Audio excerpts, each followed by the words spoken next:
Back to another episode of the Casey Campbell podcast. Casey Campbell with you, of course. Pleased to be joined by Steven Spranger, the head football coach at Clare High School. How's it going? Going pretty well. Thanks for having me back, Casey. Yeah, no problem. So it has been a really good few weeks for you guys.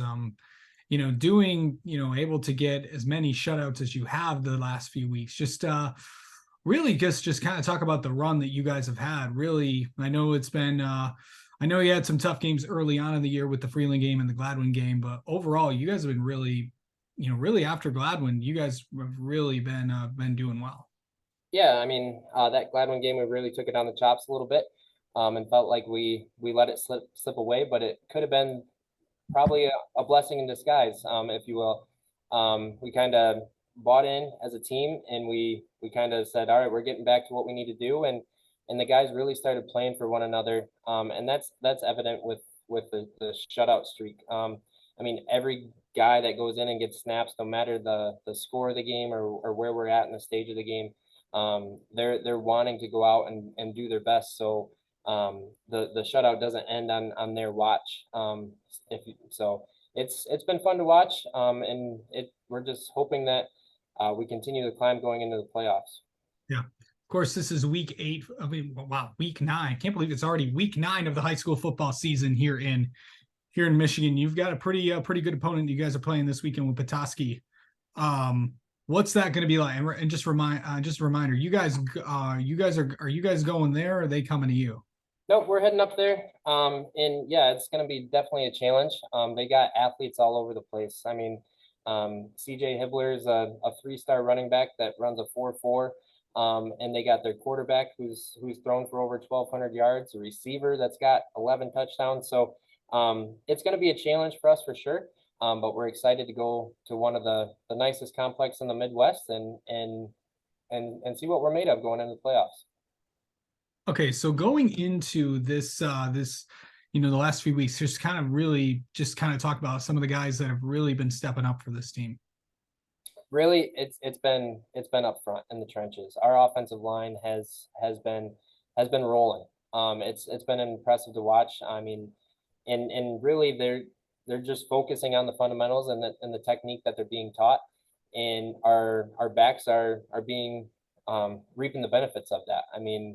Weston Bryant rushed for over 130 yards last week. Our quarterback rushed for over 100 yards. I can't think of the last time we had over 200-yard plus rushers in the same game. And so we're really taking it at teams. And I'm a defensive guy, so I know how demoralizing that can be when you're just getting pounded with a run over and over and over again. And that's really what we've been doing. Yeah. So really just, these last few weeks, but, what have you really just been impressed at? Besides, the offensive line, who else is really kind of standing out for you guys? Weston Bryant's had been running hard. Ryan Lauch has had some tremendous games. And really it's been a lot of guys. And just focusing on the hustle and the effort. Everybody's seeking out work is what we talk. We're finding work. So if they do their assignment, they're trying to find another assignment, and it's that type of buy-in from the team that's really where we've improved the most over the last 4 weeks. Yeah. So really with this, week 9 is upon us. As we get ready for playoffs, what do you really kind of want to see out of this team? Really heading into this game, and then really kind of heading into the playoffs. Continue on the same trajectory that we're on. Keep working on the little things and cleaning up what we need to clean up, and continue on with the business like mentality that we've had. We've really handled our business really on and off the field, and the focus is definitely there. So that's great to see, and just continuing on that. And really, it's our first true road game. We've gone to Harrison, we've gone to Beaverton, but those trips are less than 20 minutes. So just focusing on the mental side of getting on a bus, going 2 hours, and then also focusing on playing a football game. That's going to be a challenge, but it's one that we need to cross off the list before we start playing for keeps in the next couple weeks. You know, 2 hour. Yeah, I was just about to say that a 2 hour trip for a lot of guys. What's that going to be like? Because you know, a lot of people can do a lot of things in 2 hours sitting on about. What are you going to make? Are you planning on doing anything, or is it just like making sure that you know kids don't get too tired or fall asleep or something like that during the ride up? It are you concerned about that or no? Well, it's always a concern just because it's a different element and it's something that this specific team hasn't had to endure yet. But this group of seniors made the trip up to Marquette a couple years ago. We picked up Marquette, and we went up there for that, and that was a much longer trip.